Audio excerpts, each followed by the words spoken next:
Not representative of how With that it said, currently right? is. With that said, like we definitely do not want any meta loadouts, right? We want players to specialize their equipment for the purpose that they want to use the ship for, right? But like we definitely do not want to see, oh, this is the shield generator that always works best for all players. So if we see that in the statistics or on the feedback, right, then it means that we did something wrong, and then we have to adjust it. Because like meta loadouts of any kind is not what we want. There's always going to be a meta loadout. No, there's not. We can do better. It takes a while, but we can do better. I appreciate the effort. Challenge accepted. I appreciate the effort, but the history of MMOs is replete with there will always be some meta. Even if it's not real, there will still be a perceived meta. At the very least, it'll be like I suppose if you get it down to like this one gives you a 1.8% or more viability and whatever. It's like I think it's probably more about minimizing that meta. But I agree with you wholeheartedly about the philosophy, about the effort should be put into destroying the meta at every opportunity. So that because to encourage player choice and player agency and finding creative solutions to issues whenever possible. So I'm with you on the intent. I just think you have your work cut out for you.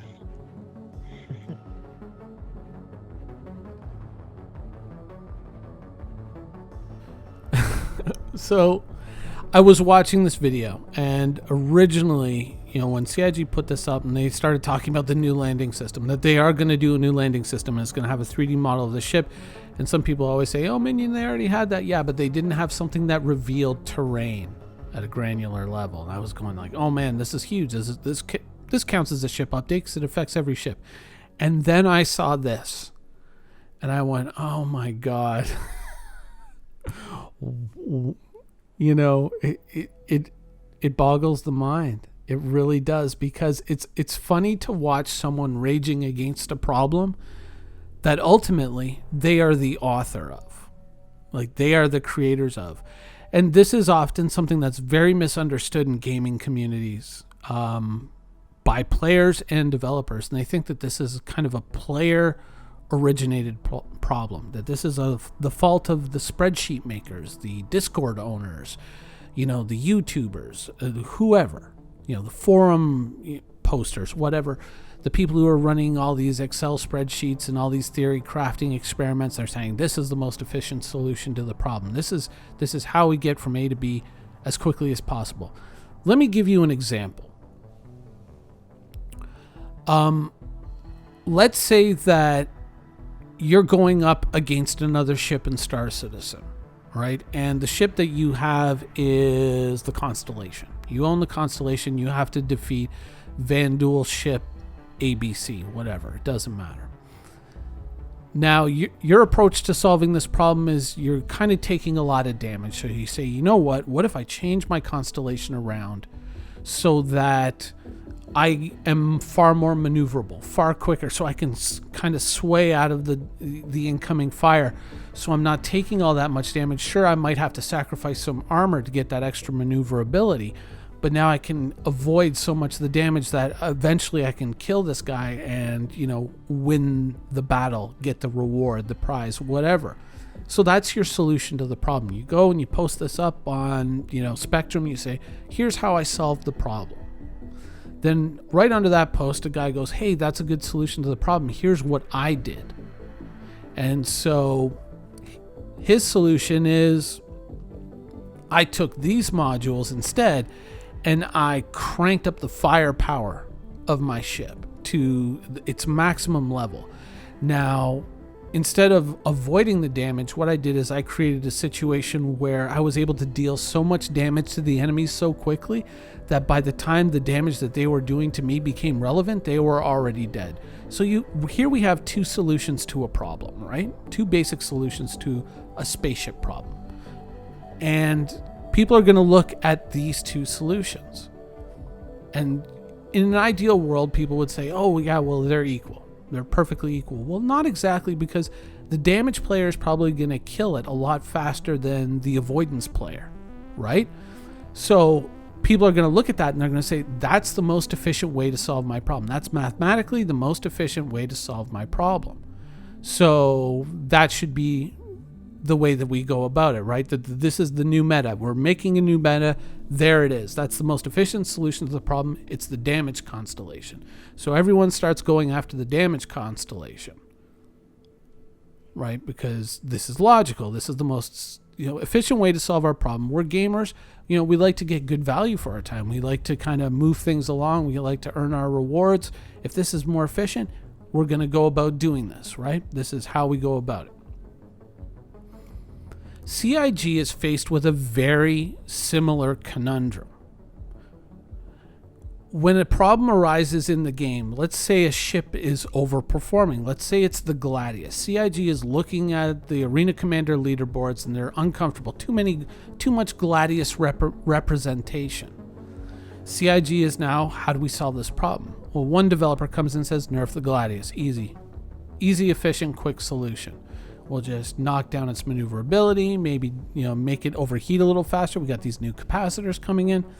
We're gonna make it so it has less capacitor capacity than most of the other ships, and we'll balance it out by just kind of taming the Gladius.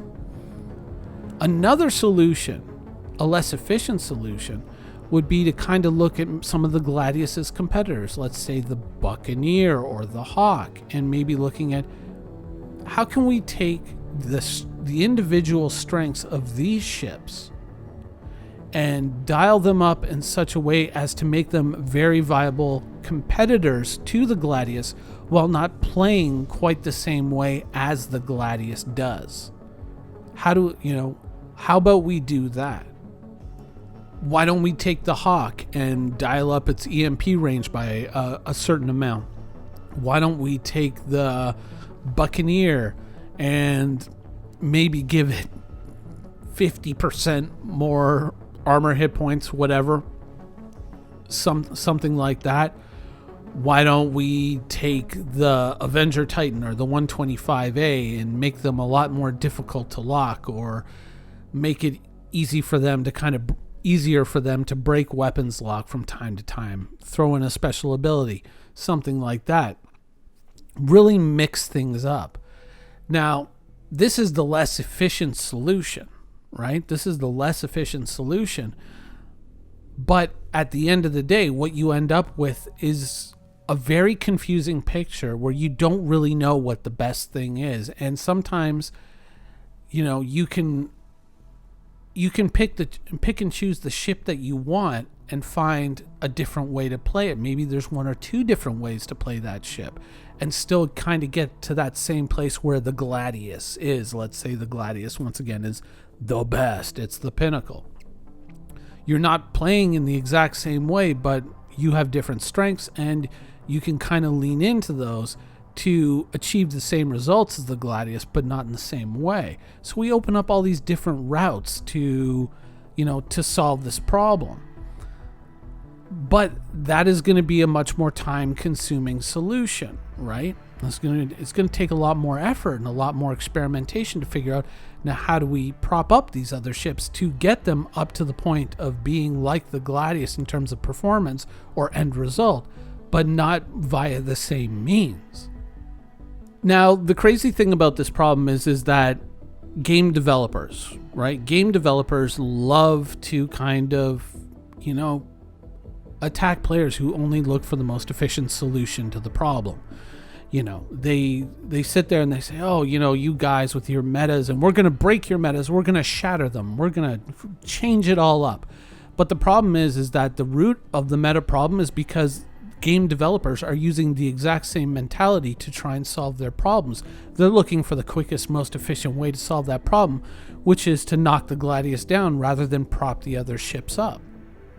So when people get all hung up on metagaming and things like that, it's not because the players are intentionally doing this. They don't know what the answer to the problem is when they go in to try and solve the problem. They only work the numbers and go, okay, this looks like it's best. Game developers create a situation whereby they use that same mentality to kind of create these problems in the first place. They kind of go and they say, oh, this ship is overperforming, kill it. If you kill the Gladius, that just means that the Arrow or the Hawk or the Buccaneer step into its place, and then you have a new meta. You're not really solving the problem. You're just endlessly, causing the problem again and again and again. And then you get all angry because, this is the new meta and we gotta crush it. We gotta break it apart. It starts with the game developer. They're the ones that kind of keep perpetuating this cycle. The Gladius being sort of this top tier fighter in a lot of people's eyes is not because players declared it so. It's because CIG made it so, or CIG created a game environment in which this fighter in particular excels so greatly. And then they didn't really kind of look at the other fighters and say, well, how do we kind of prop these guys up? Instead they just go, well, okay, I guess what's the solution? I guess we nerf it.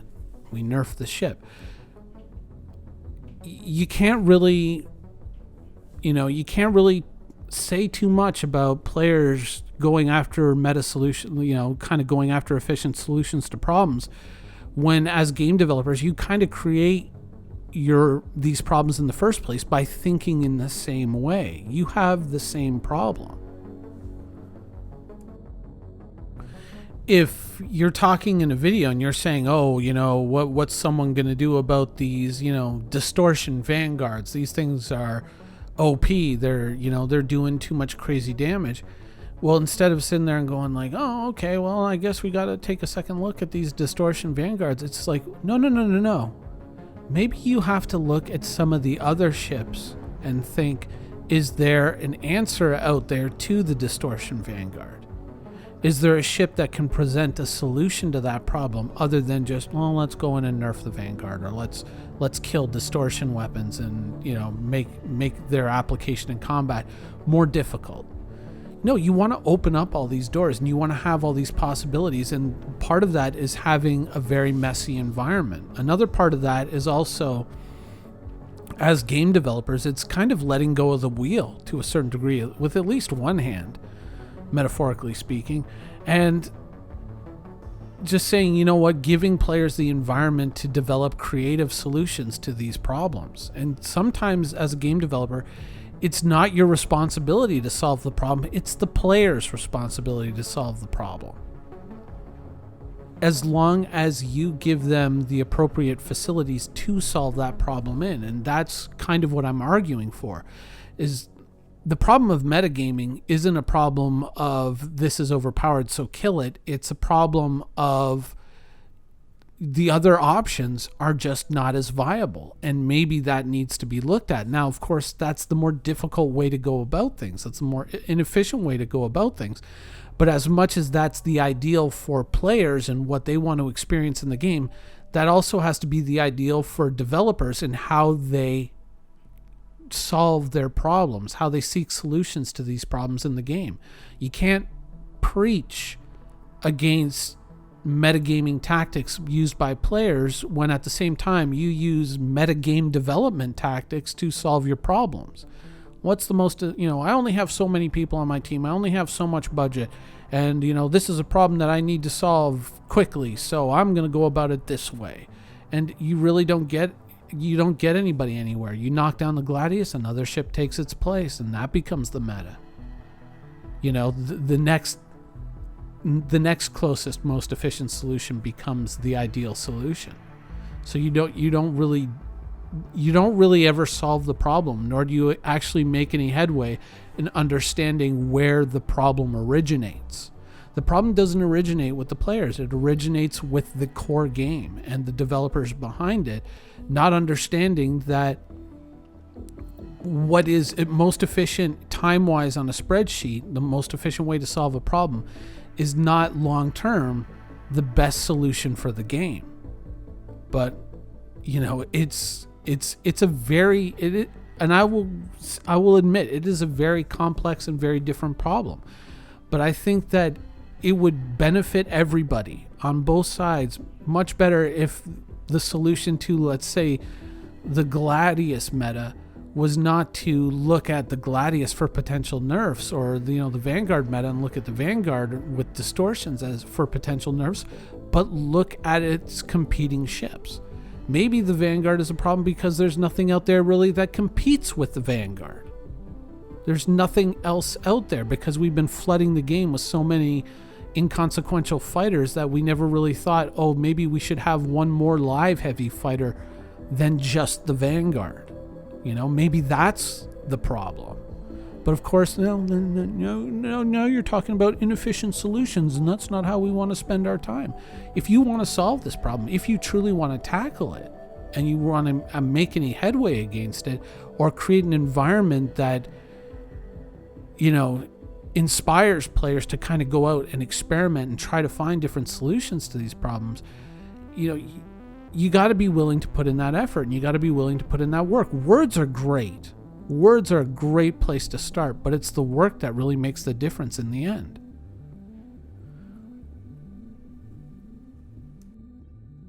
You could look at, say, the Caterpillar. Oh, the Caterpillar is the best hauler in the game right now. Oh my God, it's the meta. We should nerf the Caterpillar. No, maybe we should go back and look at the Starfarer and think, what can we do to fix the ship? Maybe it's time for those external cargo modules to get implemented on the Starfarer. Maybe that's not the most efficient with your timetable, but maybe that's what the game needs, rather than just kind of over time nerfing every ship down until all you get is this array of mundane, mediocre crap. Maybe it's look at what the Starfarer brings to the table and maybe double down on that. And serious interior rework, I don't think anybody would argue against. I mean, even if you just did it just to make more cargo space internally, I don't think anybody would complain. Just give us a staircase up to the top floor and get rid of the rest anyways. But this is like, if you really want to take on metagaming, if you really want to take on the spreadsheets and the discords and the theory crafters and all the math and all that, and you really want to kick this in the teeth or get to a point where there isn't a mathematical best solution, you have to prop up the competition and not just say, oh, well, this thing's outstanding. Our metrics say that the Gladius is outperforming. It's not a time to go and start looking at the Gladius. It's time to start looking at the Arrow, the Buccaneer, the Avenger Titan, the Reliant Tana. It's time to start looking at those, the 125A, the 300, and say, but why aren't these guys performing? They bring different things to the table. Maybe they're not just bringing, maybe they're just not bringing enough. Maybe that's the solution to your problem.